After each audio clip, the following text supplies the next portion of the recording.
Hallelujah. धन्यवाद यीशु मसीह, शुक्र हो तेरा, तारीफ हो, रहम हो तेरा ऐ यीशु।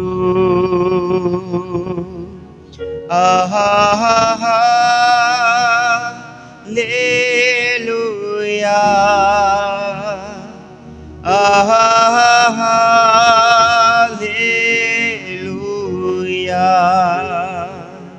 हालेलुया,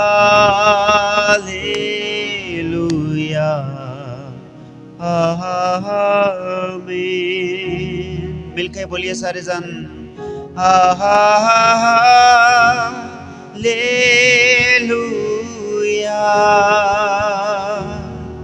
हालेलुया,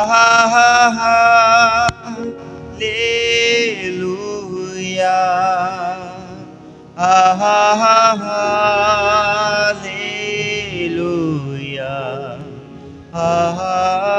आमीन। सारी कलीसिया मिलके हालेलुया, हालेलुया,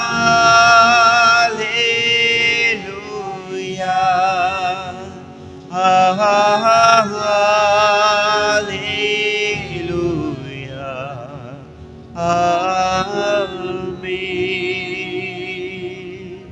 ऊंची आवाज में सभी जन हालेलुया,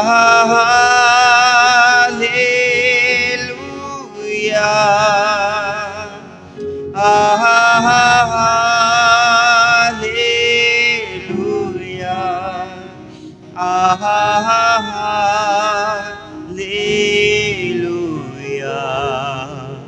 आमीन।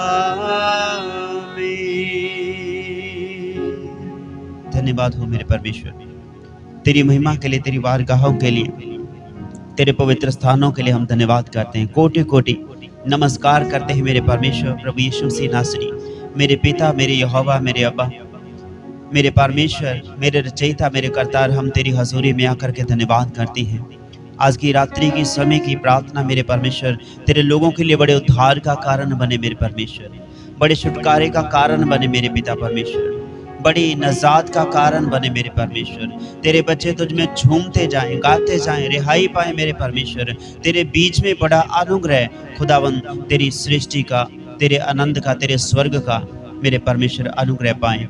हर एक कमी, हर एक घटी से तेरे बच्चे बिल्कुल आजाद होकर के रहे मेरे परमेश्वर। यह हमारी प्रार्थना है, ये मेरी विनती है मेरे परमेश्वर, मेरे यहोवा परमेश्वर। तो जो महिमा की योग्य है, आदर और महिमा जलाल तेरा ही है मेरे परमेश्वर। और आज रात्रि के समय प्रेयर टावर में मेरे परमेश्वर जो भी भाई बहन, बेटे बेटियां, बच्चे बुजुर्ग जवान तेरी हाजुरी में प्रार्थना करने के लिए इकट्ठे हुए हैं मेरे प्रभु, वे उद्धार पाए, छुटकारा पाए मेरे परमेश्वर। तेरी तसल्ली इनके घरों में ठहरे, तेरी शांति इनके घरों में ठहरे मेरे परमेश्वर, मेरे उद्धारकर्ता। तू जो सच्चा है, संपूर्ण परमेश्वर है, जो अपने लोगों को अपने बीच में रहने की सामर्थ्य देता है मेरे परमेश्वर। जो विरोधी की सारी ताकतों के ऊपर तूने अधिकार दिया है, बीमारियों के ऊपर अधिकार दिया है मेरे परमेश्वर। तूने अपने शिष्यों को अपने पास में बुलाया और कहा, जाओ मांदगियों को दूर करो, रोगों से जो ग्रस्त लोग हैं उनको चंगा करो मेरे परमेश्वर। हम तेरे दिए हुए अधिकार के अनुसार तेरे प्रेम में रहकर मेरे परमेश्वर, तेरे बताए हुए मार्ग पर चलते हुए मेरे परमेश्वर इन कामों को कर पाए, तेरी सामर्थ से कर पाए, और तू अपने लोगों में बड़ी बेदारी उंडेले मेरे परमेश्वर। मेरे यहाँ परमेश्वर जो आत्मिक उन्नति के लिए तेरे बेटे और बेटियां इकट्ठे हुए हैं, आज समाचार सुनने का समय है, आज सुसमाचार सुनने का समय है मेरे परमेश्वर। खुशी के पैगाम को सुनने का समय है मेरे परमेश्वर। तेरे बेटे और तेरी बेटियां, तेरे बच्चे मेरे परमेश्वर, तेरी प्रजा, तेरा निज भाग जो आज इस भवन में Pentecostal prayer tower NCI Jiri कनकवाल इस चर्च में इकट्ठा हुआ, इस गिरजा घर में इकट्ठा हुआ मेरे परमेश्वर, तेरे इस पवित्र स्थान में इकट्ठे हुए इन सभी को तेरी बरकत मिले। स्वर्ग राज्य के लिए इनको तैयार होने में मदद करे मेरे परमेश्वर। इनका जीवन संवर जाए, हर एक कमी, हर एक घटी इनके जीवन से जाती रहे। मेरे परमेश्वर, तू जो सच्चा है, प्रेम करने वाला परमेश्वर है, आज़ादी देने वाला परमेश्वर है, तेरे इन बेटे बेटियों में कमी घटी के कोई जगह ना हो मेरे परमेश्वर, बीमारी का कोई नामो निशान ना हो। आज रात्रि के समय जो तूने सुबह से लेकर अभी तक रखा मेरे परमेश्वर अपनी हजूरी में, दिन भर अपने बेटे बेटियों से अलग अलग गांव में मिलने का समय दिया, और जब शाम के समय तेरी हजूरी में जो सभी जन इकट्ठे हुए हैं मेरे परमेश्वर, तू अपने लोगों से बातें करता है। दिन भर अपने लोगों से बातें की, रिहाई दी, बीमारियों से लोगों को चंगा किया, रोगों से आजाद किया, कष्टों से बाहर निकाला, विपत्तियों से बाहर निकाला, चिंताओं से, परेशानियों से बाहर निकाला। हम कोटि कोटि धन्यवाद करते हैं। और मेरे परमेश्वर, आज शाम के समय, इस संझ के समय जो बेटे और बेटियां तेरी हजूरी में आए हैं, तुझ में आनंद पाएं, तुझ में भर जाएं, तेरे अनुग्रह से भर जाए मेरे परमेश्वर। यह मेरी प्रार्थना है। और आज जब तू अपने वचन से बातें करता है, तेरे बच्चों के लिए बड़े उद्धार का कारण ठहरे मेरे परमेश्वर, तेरे वचन ही के कारण बड़े उद्धार का कारण ठहरे मेरे परमेश्वर। तू जो सच्चा है, प्रेमी परमेश्वर है, जीवनों में उद्धार देने वाला तू ही है। आज समय है सुसमाचार सुनने का मेरे परमेश्वर। आज समय है अपने गुनाहों से पश्चाताप करने का। जो अपने काम काज करने के दौरान मेरे प्रिय भाई मेरी बहन अपने मन को परमेश्वर के हाथों में सौंपते हुए पूरे मन से, पूरे ईमान से रब के हाथों में जुड़िए, दे दीजिए, उसके चरणों में जुड़िए, उसके अनुग्रह में, उसकी संगति में पाकीज़गी के साथ मेरे प्रिय भाई मेरी बहन रब के साथ जुड़िए, उसके पवित्र स्थानों में बने रहिए। क्या ही धन्य है वह लोग जो उसके पवित्र स्थानों में रहते हैं, उसके निवास स्थानों में वास करते हैं। मेरे परमेश्वर धन्यवाद करते हैं तेरे पवित्र कलाम के लिए, तेरे वचनों के लिए, जो तू अपने वचनों से अपने बेटे और बेटियों को जिंदगी देता है मेरे परमेश्वर, अपने बच्चों को नई जिंदगी देता है मेरे परमेश्वर, अपने बेटे और बेटियों को नई जिंदगी जीने का बल देता है मेरे परमेश्वर। हम तेरे शुक्रगुजार हैं, कोटि कोटि धन्यवाद करते हैं मेरे परमेश्वर। सभी जन मिलकर प्रार्थना करिए, मेरे प्रिय भाई मेरी बहन, मेरे बेटे और मेरी बेटी ऊंची आवाज से प्रार्थना करिए। आप भले ही जगत की जरूरतों के बीच फंसे हों, जगत के कामकाज के बीच में फंसे हों, लेकिन परमेश्वर आपको बाहर निकालना जानते हैं। भले ही आपके जिस्म जान बोझ से दबे हों, आपकी जिंदगियां बोझ से दबी हों, परमेश्वर आपको आराम देना जानते हैं मेरे प्रिय भाई मेरी बहन, मेरे बेटे और मेरी बेटी, क्योंकि वही तो कहता है बोझ तले दबे लोगों मेरे पास आओ। और दिन भर जो आप बोझ के तले दबे रहे, आज शाम के समय परमेश्वर की पवित्र हजूरी में आप आए हैं, तो धन्यवाद करें परमेश्वर का मेरे प्रिय भाई मेरी बहन, मेरे बेटे और मेरी बेटी। परमेश्वर आपको आजाद करने के लिए आते हैं। वो आए ही इसलिए हैं कि आपको अनंत जीवन मिले, वो आए ही इसलिए हैं आपको चैन मिले, शांति मिले और सच्चा आनंद आपको मिले। वो परमेश्वर की हजूरी में प्रार्थना करिए। पश्चाताप करने का समय है और अपनी जिंदगी को नए सिरे से शुरू करने का समय है मेरे बेटे मेरी बेटी। अपने गुनाहों से पश्चाताप करें। दिन भर में कोई भूल हुई, कोई गलती हुई, कामकाज करने के दौरान कोई ऐसी भूल चूक हो गई जो शायद आपका मन, आपका दिल आपको दोषी ठहराए, तो उस दोषी ठहराने वाली बात से आप आज़ाद हो सकते हैं। परमेश्वर के आगे माफ़ी मांगिए कि प्रभु तू हमें क्षमा कर। और प्रभु यीशु मसीह ऐसा परमेश्वर है जो अपने मांगने वालों को सब कुछ दे देता है। यदि आप माफ़ी मांगते हैं तो वो अपने हाथों से आपको क्षमा करता है और आपके सर पर अपना हाथ धरे रहता है कि जा बेटी तेरे पाप क्षमा हो चुके हैं, जा मेरे बेटे तेरे गुनाह क्षमा हो चुके हैं, आगे से गलती मत करना। ऐसा अभिषेक उस परमेश्वर का है, ऐसा स्वभाव उस परमेश्वर का है। मेरे प्रिय भाई मेरी बहन, मिलके दुआ करिए। समय है परमेश्वर के वचन का, जो शुरुआती समय में आराधना में समय व्यतीत किया। धन्यवाद करते हैं मेरे पिता परमेश्वर, आपके बच्चों ने जो आराधना की है। खुदावंद यीशु मसीह अभी प्रार्थना करते हैं इनका मन खुल जाए, हृदय खुल जाए। खुदावंद यीशु मसीह तेरे पवित्र वचन के अनुसार, तेरे पवित्र वचन को अपने हृदय में रखने के लिए जो हृदय बन जाए मेरे परमेश्वर, इन सभी के जीवन में तेरा अनुग्रह ठहरने पाए, तेरा पवित्र मसा कार्य करे। समझने की बुद्धि देना, वचन को टिकाने का हृदय देना और सुनने के कान देना। मेरे परमेश्वर इस कलीसिया को तेरी आवाज़ें सुनाई दे, तेरे वचन सुनाई दे, तेरी आवाज़ सुनाई दे, जो तू अपने बेटे और बेटी को नाम लेकर आवाज़ देता है। सुखविंदर उठ और प्रार्थना कर, मेरे बेटे तू उठ और प्रार्थना कर, मेरी बेटी चल मेरे मार्गों पर, मेरे बच्चों मेरे सम्मुख चलो और संपूर्ण हो जाओ।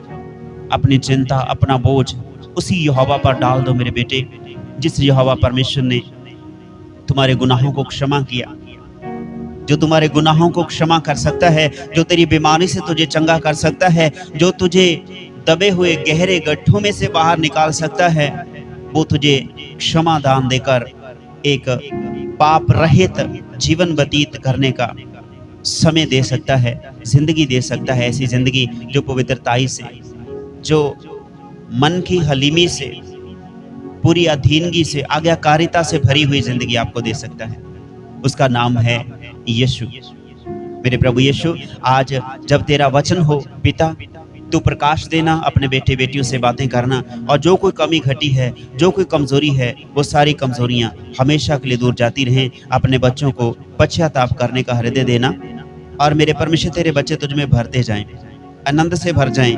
और खुदावंद यीशु, तू महान परमेश्वर है, दया और रहम करने वाला, अपने बच्चों को क्षमा करके जीवन दान देने वाला तू ही है। प्रभु यीशु के नाम में दुआ को मांग लेते हैं, आमीन। सभी बोलिए आमीन, हालेलुया। जोर से बोलिए हालेलुया। प्रभु यीशु मसीह नासरी के नाम में आज की शाम को, आज की रात्रि की प्रार्थना में आपको किसी को नहीं बताया गया कि आज प्रार्थना होने वाली है, कि आज रात की प्रार्थना होगी, लेकिन आप सभी आ गए तो जो बहुत अच्छी बात है। हालेलुया, आमीन। और जितनी देर आप बैठ सकते हैं परमेश्वर के हज़ूरी में बैठेगा, और थोड़ा समय वचन का जो है प्रकाश आपको मिल जाए, हमें भी मिल जाए, ताकि हम परमेश्वर के वचन के अनुसार बने रहें, उसकी हजूरी में बने रहें। जय परमेश्वर का बड़ा अभिषेक है मेरे प्रिय भाई, मेरी बहन, मेरे बेटे और मेरी बेटी, जो हमें जिंदगी देता है। हालेलुया। इसीलिए अपने मन को परमेश्वर के हाथों में सौंपिए, क्योंकि मनुष्य कहीं ना कहीं कोई ना कोई ऐसी बात कर देता है जो शायद परमेश्वर को अच्छी नहीं लगती है। आमीन। कहीं ना कहीं कोई ऐसी बात मनुष्य बोल देता है जो परमेश्वर के कानों तक पहुंचती है, और वो कहता है कि मनुष्यों का चीखना चिल्लाना मेरे कानों तक आ पहुंचा है, और ये मुझसे सहन नहीं होता। आमीन। इन बातों को हम रोमियो की किताब के बीच में से सीखने वाले हैं, एक एक कड़ी करके हम सीखेंगे, ताकि आने वाले दिनों में भी इन बातों पर हम और भी ज्यादा गहराई से मनन कर पाएं। आज की रात्रि के समय और जो पिछले दिनों के समय में जो पिछला था बोझ, वो कभी ना कभी मनुष्य को अपने बोझ के नीचे लेके रखता है, अपने भार के तले, और दबा के रखता है, क्योंकि मनुष्य उठ नहीं पाता उन वचनों से जो वचन उसने बोले होते हैं। कई गुनाह के पीछे दौड़ते हैं, और गुनाहों के पीछे दौड़ते हैं, अपनी जिंदगी को उन गहरे गड्ढों में धंसा लेते हैं, गिर जाते हैं, फिर उठना और बाहर निकलना बहुत मुश्किल हो जाता है मेरे प्रिय भाई, मेरी बहन। बोलिए हालेलुया। इस कारण हमें जो बातें हमें परमेश्वर के प्रेम से अलग करती हैं, जो बातें हमें परमेश्वर के दैव्य शक्ति से खाली रख देती हैं और परमेश्वर के अनुग्रह से खाली कर देती हैं, उन बातों से हमें पश्चाताप करके परमेश्वर की हजूरी में बहुत आय से अच्छी रीति से बनना है, ताकि आप उन बातों से बाहर निकल पाओ। आमीन। शायद आपके मन में आ रहा होगा कि पता नहीं कौन सा वचन है जो हमें आज मिलने वाला है, लेकिन इस बात से चकित मत रहना कि कौन सा वचन है और कौन सा वचन मिलने वाला है। लेकिन बात यह है कि परमेश्वर अपने लोगों से एक नई बात करता है। आमीन। परमेश्वर अपने लोगों से नई बात करता है। जैसे संत पौलुस कहता है, मैं तुझे एक नई आज्ञा देता हूं। ये कोई ऐसा नहीं कि नई मैं अपनी ओर से दे रहा हूं, है पहले वाली वचन की जो पहले तुम सुन चुके हो। लेकिन मेरे प्रिय भाई, मेरी बहन, परमेश्वर आपसे मोहब्बत करता है, परमेश्वर आपसे प्रेम करता है, इसीलिए कि आप किसी बोझ के नीचे दबे ना रह जाओ। आमीन। जोर से बोलिए सभी जन हालेलुया।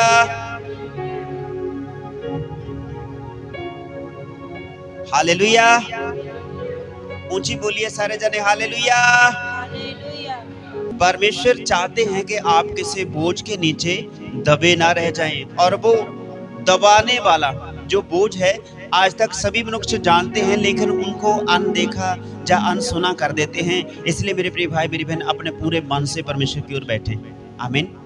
पूरे मन से परमेश्वर की ओर मन लगाकर बैठे, क्योंकि जो परमेश्वर का वचन है, अगर आप में से कोई भी ना आता तो भी पता नहीं कब तक ये प्रचार ऐसे ही चलता रहता। हालेलुया। लेकिन आप आए हैं तो इसलिए पूरा वचन को सुनिए, क्योंकि जो मेरा प्रकाश था परमेश्वर ने दिया, मेरे साथ बात करनी थी, वो परमेश्वर ने कर ली। लेकिन अभी जो आप आए हैं, आप सुनने वाले हैं, तो आप सबों के लिए भी वचन है। आमीन। हालेलुया। तो इसीलिए परमेश्वर अपने लोगों को हर एक बोझ से आजाद करता है। वो बोझ आज तक हर कोई मनुष्य समझ नहीं पा रहा है कि वो कौन सा बोझ है। आमीन। आप में से यदि कोई बता सकता है कि वो कौन सा बोझ है जो परमेश्वर के प्रेम से हमें अलग कर सकता है? क्या हमारी सोचें हैं? क्या हमारे विचार हैं? क्या हमारे कामकाज हैं जो परमेश्वर से अलग कर सकते हैं? लेकिन उन बातों से, सारी बातों से हटकर एक ऐसा बोझ है मेरे प्रिय भाई मेरी बहन, जो परमेश्वर के अनुग्रह से हमें वंचित रख देता है। हालेलुया। परमेश्वर के अनुग्रह से हमें खाली रख देता है। जैसे आज डिवाइस आ गए, पहले तार वाले जो माइक होते थे, यहाँ पर भी हम इस्तेमाल करते हैं, अब भी इस्तेमाल करते हैं। लेकिन ये जो डिवाइस आए हैं वायरलेस, मान लो वायर इसके बीच में ही है और ये तार के बिना है, सारे तार के बिना हम बात कर सकते हैं। अगर इसके साथ बोलेंगे तो उसमें आवाज सुनाई देगी, आपको सुनाई देगी। क्यों? क्योंकि ये इसका जो टेक्नोलॉजी है वो जुड़ी हुई है, और इन कैमरों के द्वारा और मिक्सर में इसकी वायर जुड़ी हुई, लेकिन दिखाई नहीं दे रही है। इसको चारों तरफ से अगर दबा लें तो भी इसकी आवाज आएगी, लेकिन अब फिर से लगा लिया तो आवाज फिर आनी शुरू हो जाएगी। क्यों? क्योंकि इसका जो बोझ है वो इसके अंदर है। आमीन।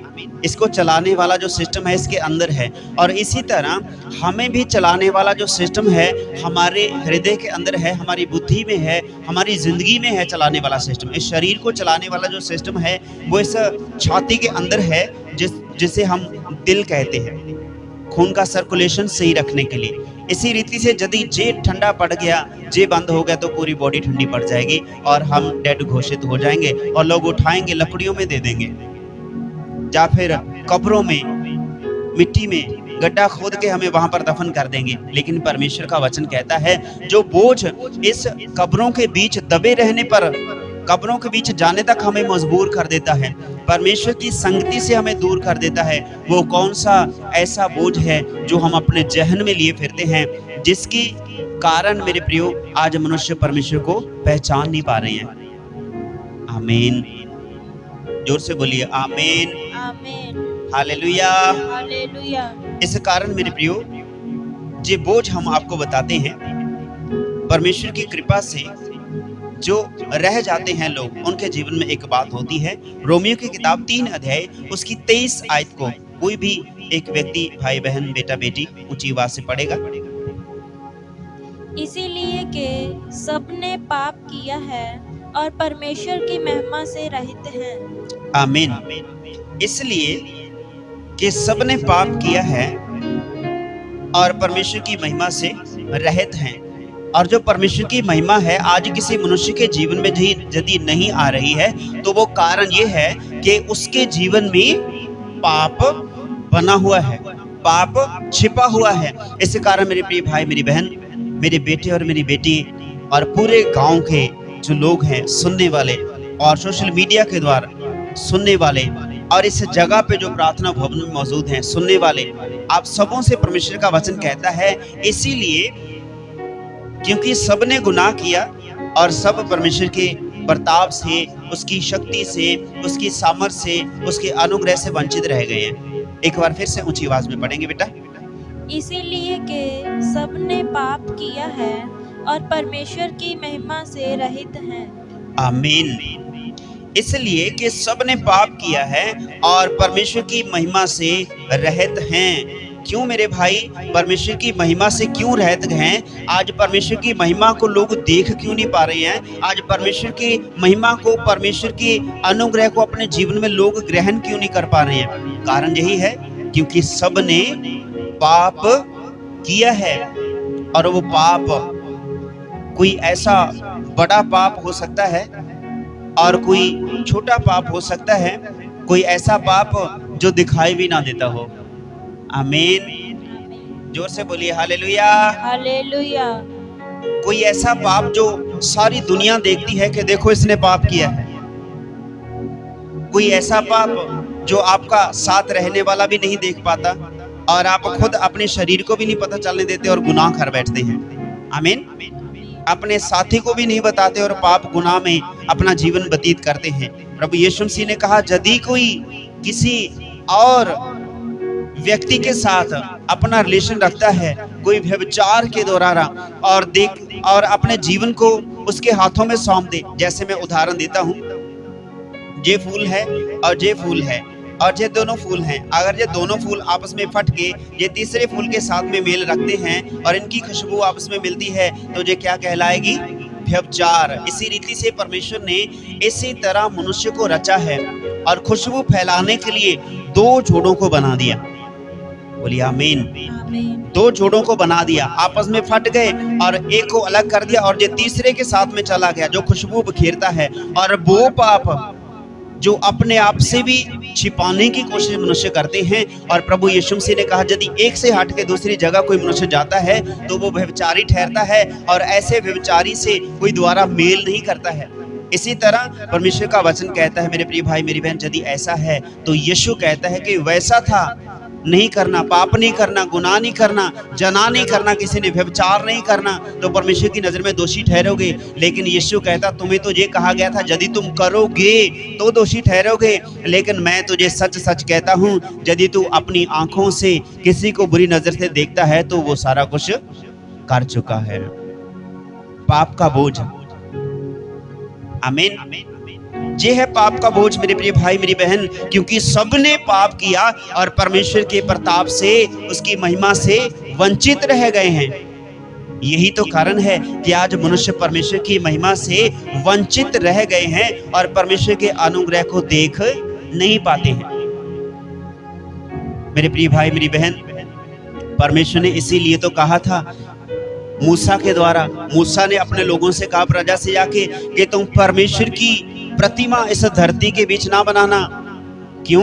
क्योंकि परमेश्वर एक है, उसको दूसरी किसी वस्तु में हम ढाल नहीं सकते हैं, दूसरी किसी वस्तु के रूप में हम उसे देख नहीं सकते हैं। परमेश्वर वो है जो हर एक जगह पे विराजमान है, आपकी जिंदगियों में विराजमान है, आपके घर में, आपके हृदय में रहने वाला परमेश्वर है।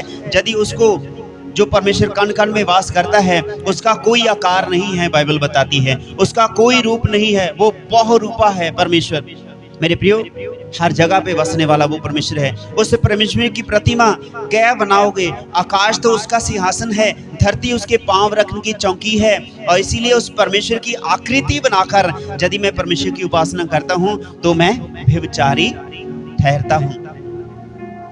परमेश्वर ने किसी और परमेश्वर के विषय में नहीं बोला, उसने मूसा के द्वारा ये कहा कि परमेश्वर की प्रतिमा ना बनाना, और ना इस धरती के ऊपर, ना जो आकाश में हो, ना धरती के बीच में, ना समुद्र के बीच में, और कोई ऐसी मूर्त बनाकर खड़ कर अपने हाथों से, लकड़ी की ना हो, लोहे की ना हो, चांदी की ना हो, सोने की ना हो, मिट्टी की ना हो, किसी भी धातु की ना हो, जो तुझे परमेश्वर मान के, जिसे तू परमेश्वर मान के उपासना करे, और फिर हम व्यभिचारी ठहरेंगे, जिसके कारण हम पाप में चले जाते हैं। क्योंकि परमेश्वर क्या कहता है? सिवाय उस परमेश्वर के, मूसा ने कहा, मूसा के द्वारा परमेश्वर ने संदेश दिया कि परमेश्वर की प्रतिमा बनाकर परमेश्वर के सम्मुख तेरे सामने कोई और देवता नहीं होना चाहिए। तो इसीलिए यदि हम उपासना करते हैं किसी अदर वस्तु की, किसी और वस्तु की, तो परमेश्वर के सामने व्यभिचारी ठहरते हैं। और यही पाप मनुष्य को दबाए फिरता है कि मैं उस परमेश्वर को मानूं या फिर इस परमेश्वर को मानूं, इस परमेश्वर की उपासना करूं या फिर इसकी करूं। अगर मैं इसकी उपासना करूंगा मुझे पैसा मिलेगा, इसकी उपासना करूंगा मेरे शरीर में चंगाई आएगी, अगर इसके बीच में इसकी उपासना करूंगा तो धन संपत्ति मेरे पास में आएगी, बंगला, गाड़ी, सब कुछ होगा। तो मेरे प्रिय भाई, इतना सारा क्यों, जब एक ही परमेश्वर जिसको कहीं रखने की जरूरत नहीं है धरती पर, उसको तो बस विश्वास करके अपने हृदय में उतारने की जरूरत है। यहीं पर वो परमेश्वर कहता है कि सबने पाप किया और परमेश्वर की महिमा से वंचित रह गए हैं। हालेलुया। परमेश्वर की महिमा से रहित हैं। मान लो उनके जीवन में परमेश्वर की महिमा आती नहीं, वो महसूस नहीं कर पाते। आती तो है, वो अनुग्रह तो आता है, वो उसकी पाक दृष्टि, उसका मेहर, अनुग्रह भरा हाथ सर पे तो रहता है, लेकिन वो महसूस नहीं कर पाते हैं। क्यों? क्योंकि परमेश्वर ने कहा तू व्यभिचार नहीं करेगा और तू पापी ठहरेगा यदि तू ऐसा करेगा। लेकिन यीशु ने आके उसे और भी आसान कर दिया, और मैं बोलूंगा बहुत कठिन कर दिया। लेकिन जो आत्मिक लोग हैं उनके लिए सबसे आसान कर दिया कि करना तो दूर, देखना भी पाप है। आमीन। इसीलिए परमेश्वर का वचन कहता है, मेरे प्रिय भाई मेरी बहन, सबने पाप किया है। पढ़ेंगे बेटा। इसीलिए कि सबने पाप किया है और परमेश्वर की महिमा से रहित हैं। इसलिए कि सबने पाप किया है और परमेश्वर की महिमा से रहित हैं, और परमेश्वर की महिमा से रह गए हैं। तो इसलिए यदि आपके जीवन में कोई ऐसी बात है जो परमेश्वर की महिमा से आप वंचित रह चुके हैं, तो इसलिए आइए सब जन, सारी कलीसिया अपने अपने स्थान पर खड़े हो जाएंगे और पश्चाताप करेंगे इन बातों के लिए कि यदि कोई ऐसी भूल है, ऐसी कोई गलती है जिसके कारण हम परमेश्वर की महिमा से रह गए हैं, उसकी महिमा से वंचित रह गए हैं, तो मेरे प्रिय भाई मेरी बहन, हमें प्रार्थना करने की जरूरत है। क्योंकि वो परमेश्वर कभी भी नहीं चाहता कि कोई बेटा बेटी, कोई बच्चा, बुजुर्ग, जवान उसकी महिमा से वंचित रह जाए, उसकी महिमा से खाली रह जाए, उसके अनुग्रह से खाली रह जाए। परमेश्वर कभी नहीं चाहता कि एक छोटे से छोटा भी नाश हो जाए। मेरे प्रिय भाई मेरी बहन, आइए सब जन मिलकर दुआ करें। परमपिता परमेश्वर, तेरी हजूरी में आते हैं और खुदावंद यीशु, हमारी प्रार्थना है पिता कि यदि कोई ऐसी गलती, कोई गुनाह जो तेरे वचन के अपोजिट साइड हमारे जीवन में खड़ा होता है, और यदि हमारे जीवन में तेरे वचन के अनुसार वो बातें नहीं बन पाती जो तेरे वचन ने कही हैं, मेरे परमेश्वर, यदि कोई ऐसी भूल है जो तेरे वचन से बाहर हम अपने कदम को रखें, यदि कोई ऐसी बात हुई है कि तेरे दिए हुए दायरे से हम बाहर निकले, मेरे परमेश्वर तू हमें क्षमा करना। हम तेरे दायरे में रहकर तेरे अनुग्रह में रहें, ऐसी प्रार्थना आपको करनी है। मेरे भाई मेरी बहन, मिलकर दुआ करें सभी जन, मिलकर दुआ करें सभी जन। परमेश्वर के अनुग्रह को अपने जीवन में लीजिए, उसके पवित्र अभिषेक को अपने जीवन में लीजिए।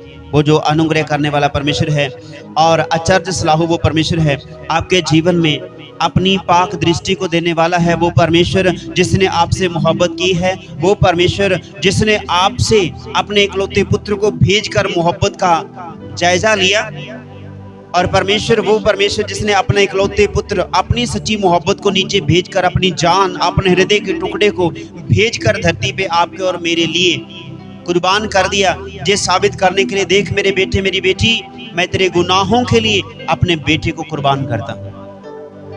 मेरे प्रिय भाई मेरी बहन, यदि उस परमेश्वर ने आपके गुनाहों को क्षमा करने के लिए, आपको उन पापों से बचाने के लिए अपने इकलौते पुत्र को त्याग दिया, अपने इकलौते पुत्र को सलीब पर चढ़ा दिया, सिर्फ आपसे मोहब्बत की, और वो परमेश्वर जिसने आपको अपना पुत्र बना लिया, यदि उसने अपने इकलौते पुत्र, स्वर्गीय पुत्र, अपने खुद अंश को ना छोड़ा आपके माफी के लिए, तो यदि आप दोबारा उस पर विश्वास ना करके कोई अनाज्ञाकारी करते हैं, तो यीशु को दोबारा सलीब पर चढ़ाते हैं, फिर वो बातें परमेश्वर से सहन नहीं होती। मेरे भाई मेरी बहन, इसलिए यदि आपके जीवन में कोई ऐसा पाप का बोझ है कि सबने पाप किया और परमेश्वर के प्रताप से रह गए हैं, उसकी महिमा से रहित हैं, तो मेरे प्रिय भाई, यदि कोई ऐसी बात है जो आप परमेश्वर के अनुग्रह को अपने जीवन में ऐसा देखते हैं कि आ नहीं रहा है, मेरे जीवन में परमेश्वर का दाहिना हाथ बना नहीं हुआ, उसकी पाक दृष्टि मेरे ऊपर है नहीं, उसकी करुणा, उसका छुटकारा मेरे जीवन में है नहीं,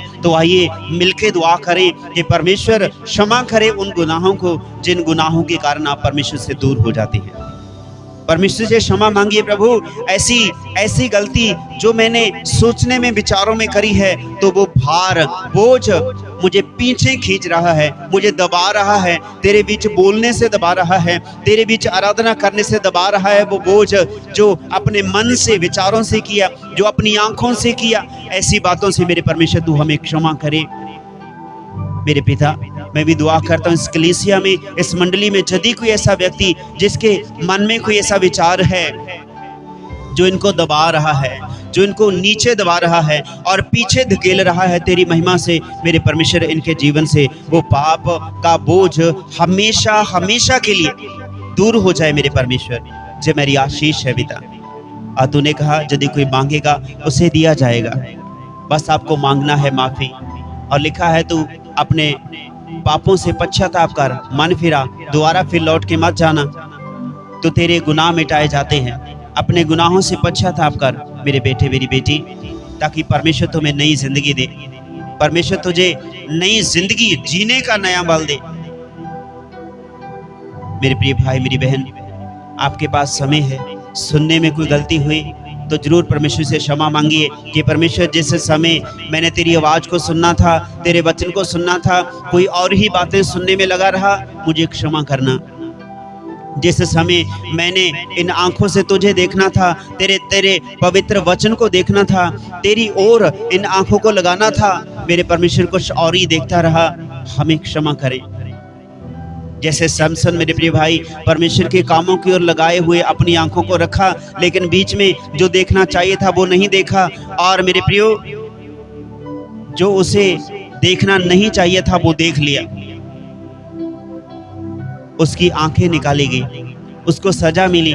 इसलिए जो आंखों ने नहीं देखना चाहिए था देख लिया, तो क्षमा मांगे प्रभु, मैंने जो आंखें तेरी ओर लगाई थी जाने अनजाने कहीं चले गई, तो जरूर हमें क्षमा करना। मुझे बचाना ऐसे पापों से जो मेरे आंखों की अभिलाषा के कारण आते हैं, सुनने के कारण, बोलने के कारण, जो बोलने नहीं चाहिए थे शब्द वो बोले गए मेरे बेटे और मेरी बेटी। आप परमेश्वर से कहिए प्रभु, ऐसे शब्दों से जो मैं ना चाहते हुए भी बोल पड़ा, निकल गए मुख से, जो अंदर भरा पड़ा था निकल गया, अब दोबारा ग्रहण मत करना। जो बोले गए शब्द वो परमेश्वर से कहिए पिता तू हमें क्षमा कर, मैं तेरा बेटा हूँ तू मुझे क्षमा कर, मैं तेरी बेटी हूँ तू मुझे क्षमा कर मेरे पिता मेरे परमेश्वर, तू जो महिमा के योग्य है।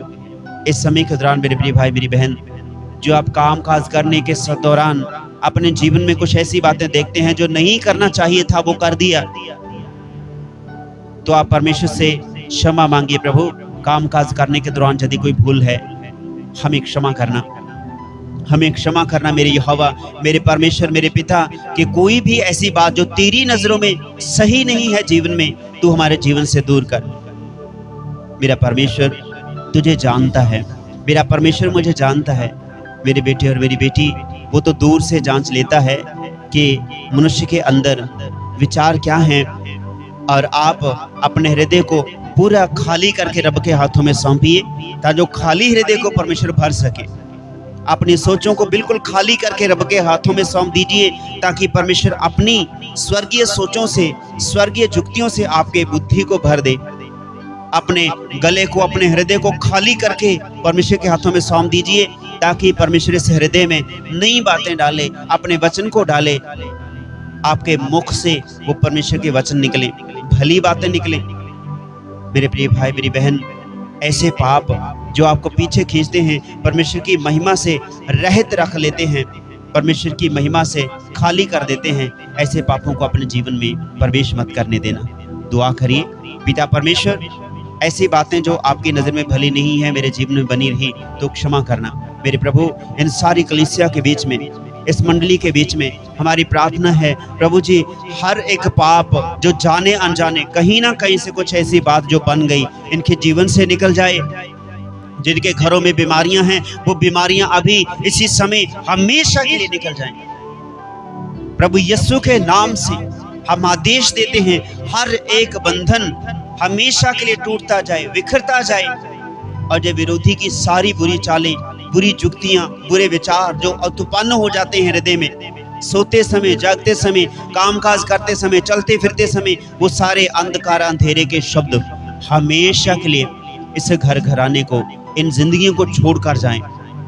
मेरी दुआ है, और मेरे परमेश्वर इन भाई बहनों के बीच में यदि कोई ऐसी आदत है जो छोड़ना चाहते हैं, छूट नहीं रही है, तो मेरी आशीष है इन भाइयों के लिए, मेरे परमेश्वर, इन जवानों के लिए मेरे परमेश्वर जो तेरी हजूरी में बने हुए हैं, मेरे परमेश्वर इनको आज़ाद होने में मदद करें, इनकी सहायता तेरे सियोन से आने पाए, तेरे सियोन से इनकी मदद आए। मैं अपने हाथों को सियोन की तरफ उठाऊंगा, पहाड़ों की तरफ उठाऊंगा।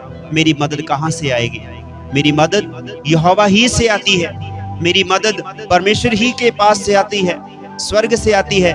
मैं अपने हाथों को पहाड़ों की तरफ उठाऊंगा, अर्थात परमेश्वर की ओर उठाऊंगा। मेरी आंखें परमेश्वर की ओर मैं उठाऊंगा, मेरी सहायता उसी से आती है। जैसे एक नौकर की आंखें उसके मालिक की तरफ उठती हैं, हे मेरे परमेश्वर, मैं भी अपनी आंखों को तेरी ओर उठाऊंगा, अपने हाथों को तेरी ओर उठाऊंगा। मेरे प्रभु, अपने बच्चों पर रहम कर, अपने लोगों पर दया कर। जैसे तेरा दास एक जगह पे लिखता है, परमेश्वर अपने लोगों के सारे पापों को क्षमा कर, इनके गुनाहों से इनको क्षमा कर, इनके बोझों से इनको हल्का कर। यीशु, तूने ही कहा मेरे पिता कि बोझ तले दबे लोगों मेरे पास आओ। यदि कोई ऐसा गुनाह का पाप इनके जीवन में बना पड़ा है तो आप क्षमा करिए। आज की रात अपने बच्चों को नई जिंदगी दीजिए, रात को प्यारी और मीठी नींद देना, सुबह उठे आपकी महिमा करें। और जो बाकी का पूरा समय है तेरे हाथों में सौंपते हैं।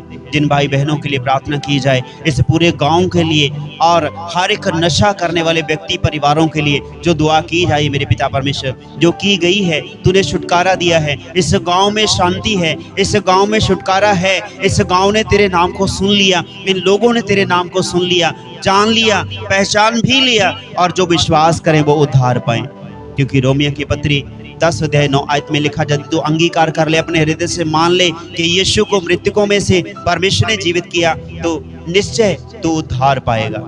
मेरे प्रिय, आप सभी ने निश्चय विश्वास किया है और पक्का है कि आपने उद्धार पा लिया। मेरे प्रभु, इनकी सारी गलतियां गुनाह क्षमा किए जाएं। मैं भी तेरा दास होने के नाते प्रार्थना करता हूँ इन सबों के लिए, खुद के लिए, परिवार घराने के लिए, इस चर्च कलीसिया के लिए, इस मंडली के लिए, जो भी भाई बहन इन प्रार्थना भवन की दहलीजों के अंदर हैं। मेरे परमेश्वर, तेरे वचन को सुनते हैं, इस समय जो सुनते हैं लाइव इस प्रार्थना में, मेरे परमेश्वर, उनके घरों में शांति बनी रहे, उनके घरों में से हर एक दुख, कष्ट, क्लेश हमेशा के लिए जाता रहे। जय हमारी प्रार्थना है पिता। जिनके घरों में लड़ाई रहती है वो लड़ाई इन घरों को छोड़कर जाती रहे। जिन बातों से लड़ाई होती है वो बातें इनके जीवनों से जाती रहे मेरे परमेश्वर। यह मेरी आशीष है। जिनके बच्चे अनाज्ञाकारी करते हैं उनके घरों में आज्ञाकारी आने पाए। महिमा तो तेरी है, जलाल तेरा है मेरे परमेश्वर। तू जो सच्चा प्रेमी परमेश्वर है, सुनने वाला तू है, उत्तर देने वाला तू है। तेरे वचन का पढ़ा सुने जाना सबके लिए बड़ी बरकत और आशीष का कारण बने।